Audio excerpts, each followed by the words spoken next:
Side నుంచి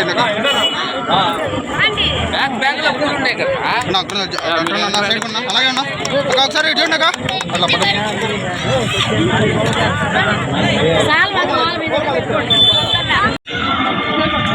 పక్కరా side side side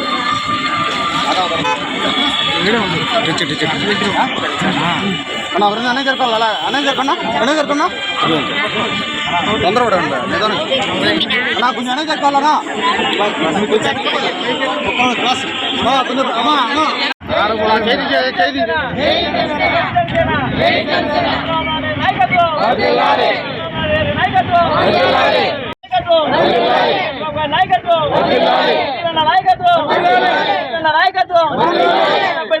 నాయకత్వం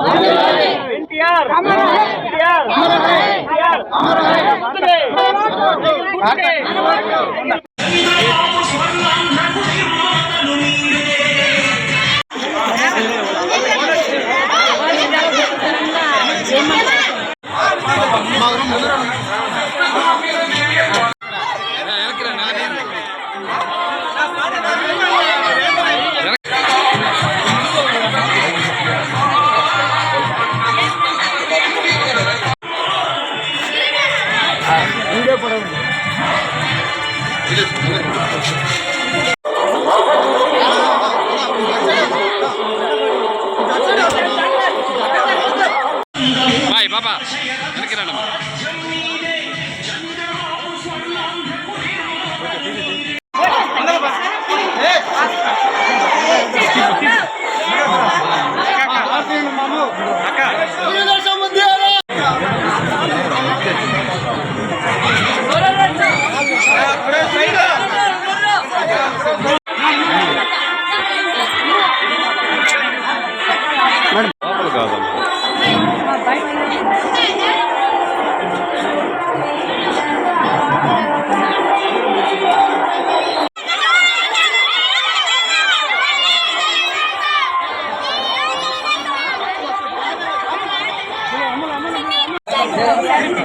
మా ఇటు చూడండి అమ్మా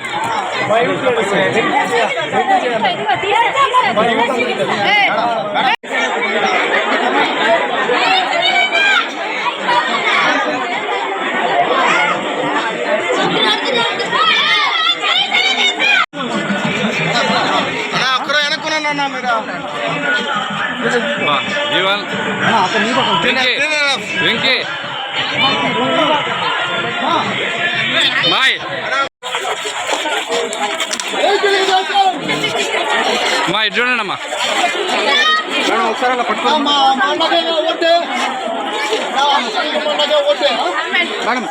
ఒకసారి పట్టుకోండి ఒక ఇటు చూడండి అమ్మా మీరు కూడా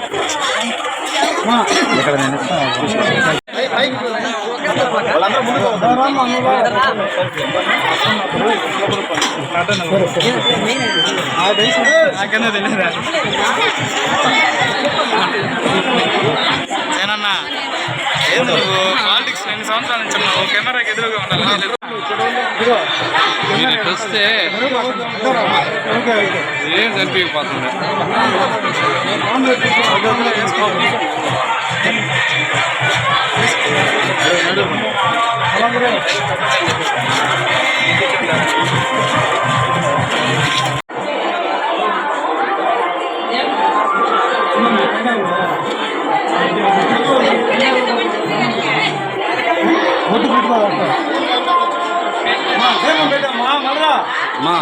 మా అట్లేమ్మా ఏమ్మా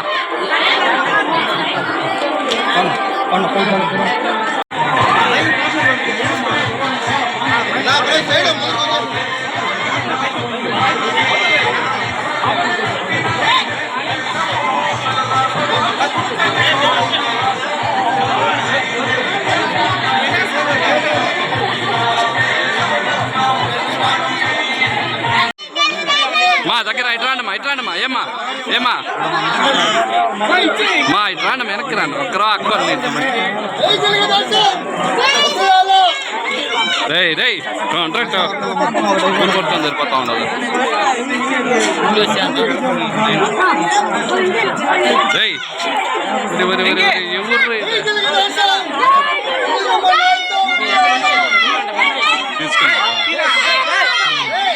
మీరు పక్కరండి పక్కరండి మీరు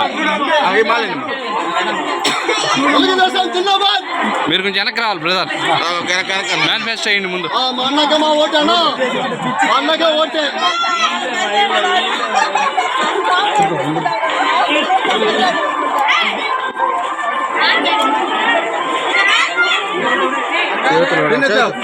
చేతులు తీయా నువ్వు మళ్ళీ ఎందుకు జీవన్. మా అన్నకే ఓటే, సునీల్ కుమార్ నాకే.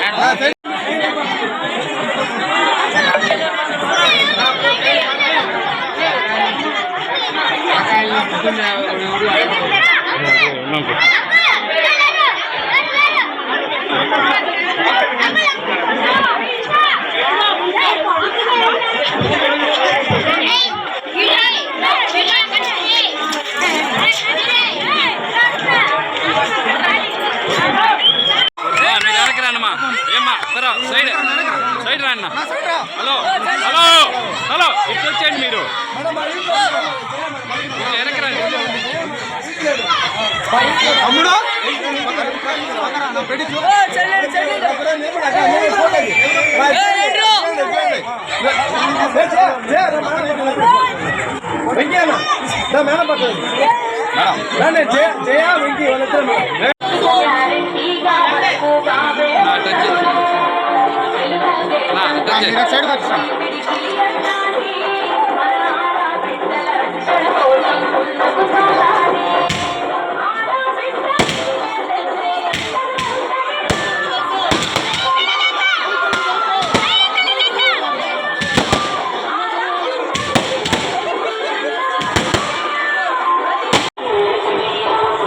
బ్రదర్ అన్నా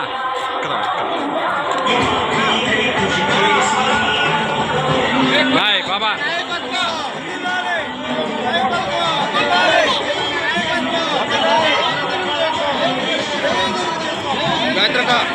మా మా రానమ్మా, మీరు ఇటు రానమ్మా, వెనక్కి రానమ్మా. ఓయ్ పాపా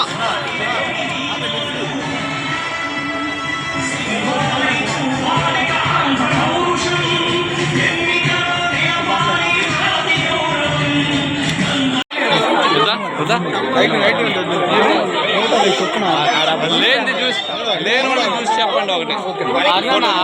చూసుకుంటావు ఏమన్నా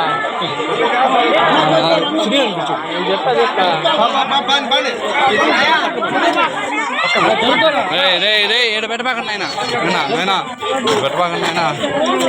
ఒకటి ఏమంటే ఇచ్చానా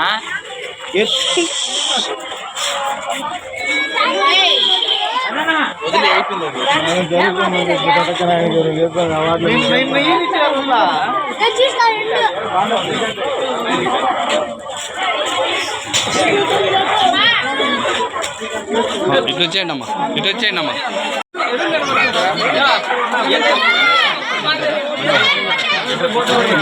పక్కన ఆయన రామూర్తి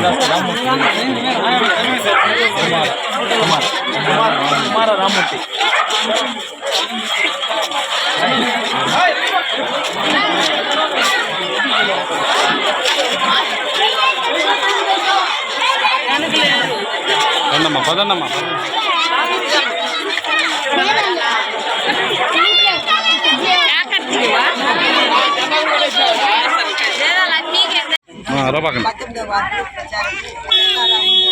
ప్రోగ్రాంలో స్టార్ట్ చేసింది. ప్రోగ్రాంలో భాగంగా ఇంకా సర్కారం ద్వారా దీని ద్వారా ఈ పథకాల ద్వారా ఏమేమి వస్తాయి అని తెలియపరుస్తూ ముఖ్యంగా 2 నెలల నుంచి నేను ప్రతి ఒక్క వార్డు తిరుగుతూ ఉంటే ముఖ్యంగా ఈ ప్రజలు ఎదుర్కొంటున్న భయంకరమైన సమస్య ధరలు పెరుగుదల. విపరీతంగా ధరలు పెంచేసి సాధారణ ప్రజల జీవితాన్ని అన్యాయం చేసేటువంటి పరిస్థితుల్లో ఈ ప్రభుత్వం ఉంది. అదేవిధంగా చెప్పాలంటే ప్రతి ఒక్క దానిలో అన్ని ధరలు పెంచేసి ఇప్పుడు మేము ఇది తీసుకున్నాం బట్టలు తీసుకున్నామని చెప్పి మనుషుల దగ్గర నుంచి కనీసం లక్షలకు చేసేటువంటి పరిస్థితి. ముఖ్యంగా మనం తెలుసుకుంటే ముఖ్యంగా ఈరోజు అప్పుడు తెలుగుదేశం ప్రభుత్వంలో పప్పు ఉప్పు ధర ఎట్లండి, పప్పు ఉప్పు ధర ఏంటంటే ఒకసారి ఆలోచించింది. అదేవిధంగా ఇంటి పన్ను 4 సార్లు పెంచడం జరిగింది. అదేవిధంగా ఆర్టీసీ ఛార్జెస్ 3 సార్లు పెంచడం జరిగింది, కరెంటు బిల్లులు 9 సార్లు పెంచడం జరిగింది, పెట్రోల్ ధరలు విపరీతంగా ఏ రాష్ట్రంలో లేకుండా మన రాష్ట్రంలో విచ్చలవిడిగా పెంచడం జరిగింది, గ్యాస్ ధరలు విపరీతంగా పెంచడం జరిగింది. ఈ విధంగా ఇంకా ఎక్కడా లేని ఏ రాష్ట్రంలో లేకుండా చెత్త పన్ను కూడా మనకు ఈరోజు కొత్తగా పెట్టడం జరిగింది. ఈ విధంగా పన్నుల మీద పన్నులు వేస్తూ మన మీద బాదులుగా మన మీద ప్రతి ఒక్కటి భారాన్ని మోపుతూ మన జీవితాలని అన్యాయం చేసింది ప్రభుత్వం. కనుక అమ్మ మీరు గుర్తుపెట్టుకోండి, సాధారణ మధ్యతరగతి ప్రతి ఒక్క యువకులు ప్రతి ఒక్కరు గుర్తుపెట్టుకోండి. ఈ ప్రభుత్వం కానీ మళ్ళా వస్తే ఈ ధరల పెరుగుదల అనేది నియంత్రణ ఉండకపోగా మనం ఈ రాష్ట్రంలో బతికేదానికి కూడా లేనటువంటి పరిస్థితిలో ఉంటుంది. కనుక ప్రతి ఒక్కరూ ఆలోచించి మంచి నిర్ణయం తీసుకొని ధరలు నియంత్రించేటువంటి తెలుగుదేశం ప్రభుత్వాన్ని మీరు బలపరచాలని కోరుకుంటూ, ముఖ్యంగా ఈ ఊళ్ళో ఉమ్మడి అభ్యర్థిగా ఉన్నటువంటి సునీల్ కుమార్ గారికి, బీజేపీ జనసేన తెలుగుదేశం బలపరిచినటువంటి సునీల్ కుమార్ గారికి మీ అమూల్యమైనటువంటి ఓటు హక్కు సైకిల్ గుర్తు చేసి గెలిపించాలని కోరుకుంటూ ఈ అవకాశం ఇచ్చినటువంటి పంతొమ్మిదవారి ప్రజలందరికీ నా మా సంధ్యా అక్క గారు మీ తిండికి తిరుగుతూ వాళ్ళ కష్టాలను తెలుసుకుంటూ మళ్ళీ మహిళలు ఉన్న కష్టాలు కానీ అన్నీ తెలుసుకుంటూ వెళ్తూ ఈ సందర్భం ఏం చెప్తామంటే ఈ మా 19వ అక్క గడ్డ ఇది. ఎందుకంటే ఒకసారి ఇక్కడ గెలిచారు, ఈసారి కూడా మేము అక్కకి గిఫ్ట్గా ఇస్తాము ఖచ్చితంగా. ఇంకొక సందర్భం ఏంటంటే ప్రతి ఒక్క కొత్త ఓటర్లు కూడా వాళ్ళ ఓటు హక్కుని వినియోగించుకోవాలని చెప్పి ఈ సందర్భంగా తెలియజేస్తాం. సభ్యులు సునీలన్న గారి సత్యమణి రావడం మనకు చాలా గర్వకారణం ఉంది. ఈసారి మేము తెలుగుదేశాన్ని ఖచ్చితంగా గెలిపించుకుంటాము. సునీల్ అన్నకి మేము ఎన్నిదండగా నిలబడి ఆయనకి ఘన విజయం సాధిస్తామని కోరుకుంటూ, ఇంకొకటి ముఖ్యంగా చెప్పాల్సింది ఏంటంటే మా నాయుడు కళ్ళ కట్ట మీద ఇల్లు పెట్టడానికి కారణం మా సునీల్ అన్న. ఉద్యోగ కూడా మాకు ఆయన అండగా నిలబడి మాకు ఖచ్చితంగా ఆయన ఈపుని అడ్డం పెట్టుకొని ఆ రోజు కూడా రైల్వే వరకు కూడా చాలా వరకు పోటీ చేసి మా ఇళ్ళన్నీ నిలబెట్టిన దానికి ఆయనకు చాలా కృతజ్ఞతలు. ఇంకొకసారి కూడా మా సునీల్ అన్నకే గెలిపించి మేము ఎమ్మెల్యేగా గెలిపించుకుంటామని మేము కోరుకుంటూ సెలవు తీసుకుంటాం.